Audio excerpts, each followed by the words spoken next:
Movie news is next. We have Henry Cavill announcing a new, or being announced, I guess, as part of another nerdy IP. We have this with Amazon, and then we have a new video game adaptation going into the movie section, and official word on the future of Null as it pertains to Sony.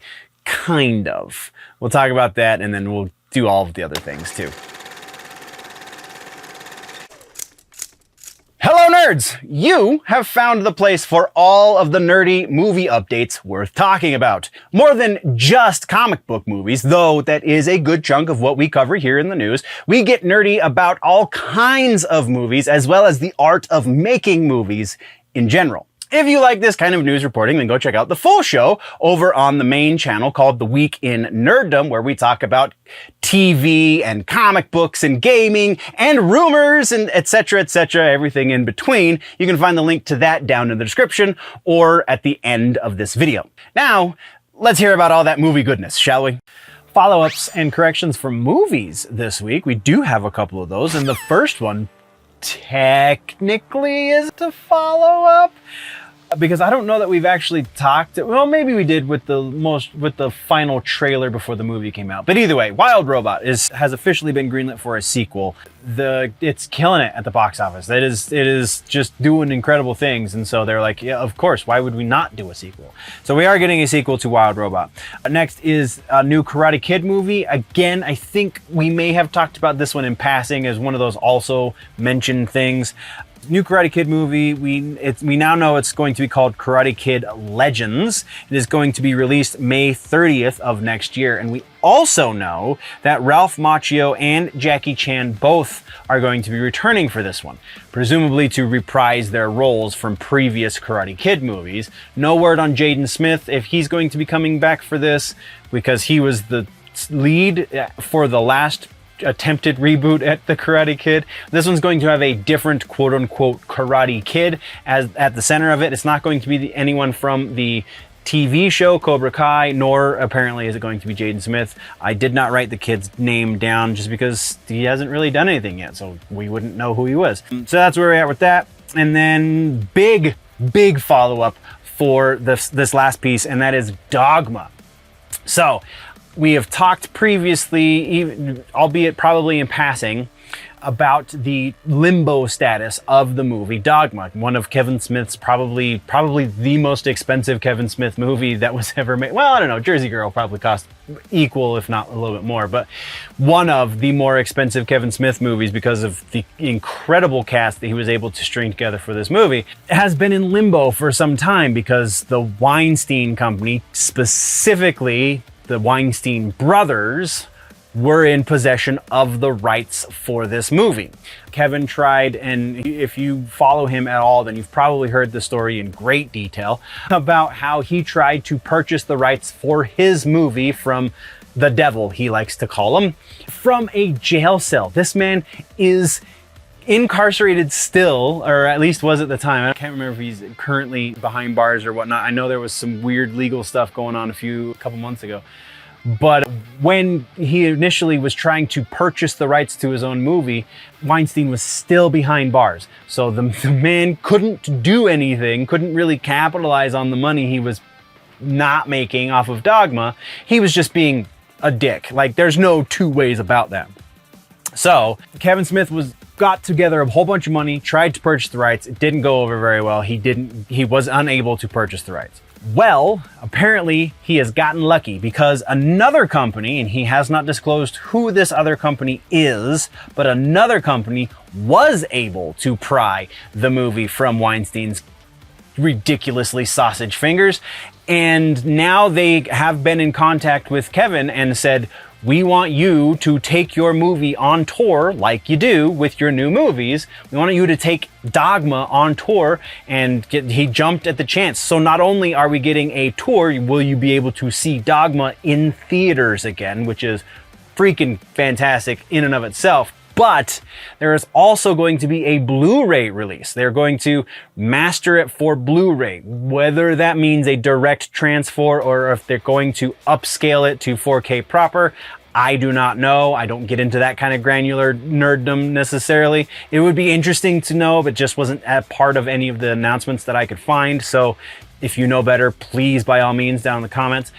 But we are getting Dogma updated to current generation media, which is pretty freaking cool. No word yet as to streaming, but very hopefully, I would say we're even likely that we're going to get it in some streaming form. I think it will be after the Blu-ray release has been out for probably a month, maybe even 3 months, will we see it come to streaming. But it will come to streaming at this point. If the Weinsteins don't own the rights to it anymore, there's no reason why it won't go to streaming. So that is where we're at with the follow-ups for the movie section. Let's get into trailers. We have one trailer to talk about this week, and it is adorable. The name of the movie, and it's a short movie that is a trailer for, but the name of it is An Almost Christmas Story. It's a new animated Disney short. It's going to Disney Plus. I take that back. I was going to say I did not see if it was going to be Plus or in theaters, but it's a short, A, so why would it not go to Plus? And B, it says in the trailer that it's going to Disney Plus. So it's going to Disney Plus. November 15th is when it will be released onto the platform. And the interesting part about this, like as adorable as this trailer is, it is based, I don't know how directly, but based on an actual true story that happened in 2020 about an owl who was found in the tree that they put up in Rockefeller Center in New York City. So that's kind of cool, but also this trailer is just damn adorable. The art is super interesting too. Caron, the cat who did, good Lord, my brain, Whiplash, I'm pretty sure. Alexander Caron, I want to say. I don't have it in the notes because, say it with me, children, I take amazing notes. That's right. But yeah, he was either Whiplash or Birdman. I can't remember which of those two directors, but it's one of those two directors. I think it was the Whiplash guy is the one directing this. It's a short. The art style is super interesting because it's like cardboard and some of it looks like wood, but most of it is cardboard. It's just really interesting, like texture-wise, and the way that they've crafted the characters, and yeah, really, really cool. Go check out the trailer. It's worth your time.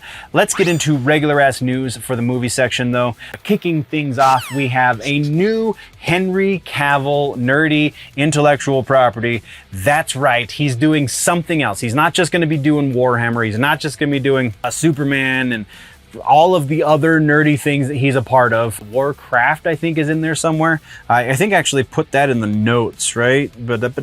Yes, Warcraft. So I'm totally burying the lead. Voltron. Voltron.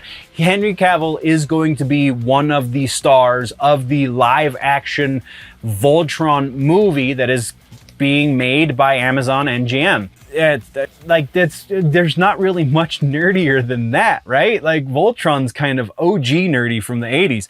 Yeah, so it seems like there's a number of factors at play here. The Warcraft situation is as such that Henry, like he did with The Witcher, is trying to keep the Warcraft movie as close to the source material as possible as far as content is concerned. And he's getting pushback from the producers and the upper-ups over at MGM Amazon for reasons unknown. Like, they obviously weren't paying attention to what happened to The Witcher, because if they were, then they wouldn't be pushing back so hard. The Warhammer situation, not much has changed there, so there's nothing to report on. But because the Warcraft situation is what it is, it seems that this movie is a test of Cavill to see how right he is, effectively. Don't know which direction they're going to take the Voltron movie, if they're going to stick to the source material, which that gets really confusing and sticky in a lot of ways, or if they're going to do a different take on it and then gauge from there. But that is apparently the plan, according to people close to the situation, is they want to, while everything else for Cavill is stalled, specifically I'm thinking of the Highlander situation is also stalled, which is another nerdy property that he's part of. But so while everything else is kind of stalled and in different stages of pre-production and whatnot, it seems that Voltron was an easy one to go forward with. So they're going forward with it to test Cavill in some direction. So that's interesting. Hopefully it works out well for him, because high hopes for a new Warcraft movie, definitely high hopes for a Highlander movie, and I mean, obviously Warhammer. So that's what we got on that one though. Let's move next. We have another video game adaptation, and that is Shinobi. So Sega is really trying to stretch their legs into the movie sphere. I mean, they did really well with the Sonic situation. There was another one recently, and I'm not remembering what it was. But either way, they did fantastic with Sonic. So continuing on that line of thinking, Shinobi, a little bit more of mature content, but Universal Pictures is making a big screen adaptation of the video game. Said to be helmed by director Sam Hargrave. If that name sounds familiar, it should, because he is the director of the 2 Extraction movies. So he knows how to do action. Does he know how to do martial arts action? That is the question. And one I'm sure he does. So yeah, that's where we're at with Shinobi. And then our biggest one, I think, for movies this week is the Null situation over at Sony's Spider-Man-less universe. We do know that Null is going to be in the next Venom movie, but it seems that that's not going to be the end of it. Now, we have talked about rumors that deal with this as well. So we got word directly from the director of Venom 3, Kelly Marcel. She said there's a number of quotes, but kind of the biggest one is talking specifically about Null. She said, "One movie could never do justice to Null." Quote unquote. That is directly from what she said. She then goes on to elaborate that Null will also probably not be the main antagonist for the Venom 3 movie. She seems to imply, this is kind of reading between the lines, but she seems to imply that we're going to only see Null fairly briefly, so just a couple of minutes at most with the character. Presumably that implies that he's going to be part of the end credit scene, the post-credit stinger, whatever, or maybe just a little bit of a cameo. And then that's kind of set. That's why we have so much going on with Spider-Man 4 and the rumor mill, which we'll get there. But this is official confirmation, though, that there will be more Null moving forward. Comes directly from Kelly Marcel's mouth. She is one of the people that is going to make this happen. Anything, though, let's be very specific. Anything more specific than what I just said is rumor and speculation, and anyone who tells you otherwise is trying to sell you something. So don't be fooled. We do know Null will be in a different movie. We also know that Null will not see a lot of screen time in the Venom movie. Anything beyond that is presumption, speculation, and not actual news. It is rumor. So that is what we have for the movie regular ass news. Let's get into our movie suggestion for the week. We are once again getting very close to Halloween, so our suggestion is OG Nightmare on Elm Street. This is not the first Wes Craven movie. This is not the first Wes Craven horror movie. It is, though, the movie that put Wes Craven on the map. Yes, film nerds and horror nerds already kind of knew the name before this movie came out in 1984, but after this movie came out, there was no denying the power that was Wes Craven. This movie specifically in this franchise is the least of the cheese. This is when they were still taking Freddy Krueger very, very seriously. Even the makeup is different for the first movie versus the other movies going forward. So just similar in a lot of ways to Rambo, where Rambo First Blood, he doesn't really kill that much, but every other movie in the franchise he kills. There's a body count that's crazy high. Freddy definitely kills in the first movie, but like just the differences between the first movie and the rest of the franchise are almost night and day. Yes, his motivation stays similar, but like just I feel like no other movie in this franchise hits it out of the park quite like the first one does. So go check out the original 1984 A Nightmare on Elm Street. You will not be disappointed. That brings us to the end of the video, nerds. Thank you very much for joining me for the news. Once again, there is a full and probably much more up-to-date and recent episode of the news, the full-length version, if you will, called The Week in Nerddom over on the main channel, linked down in the description, and probably link popping up somewhere around my face right about now. So click on that, go check that out as well, or if you prefer your news in more truncated pieces, then by all means just stick around here and go check out some of the other stuff we offer on this channel. Thank you very much for joining me. We will see you in the next one. Before we go, always remember, nerds, that if it is generally nerdy, it's probably here.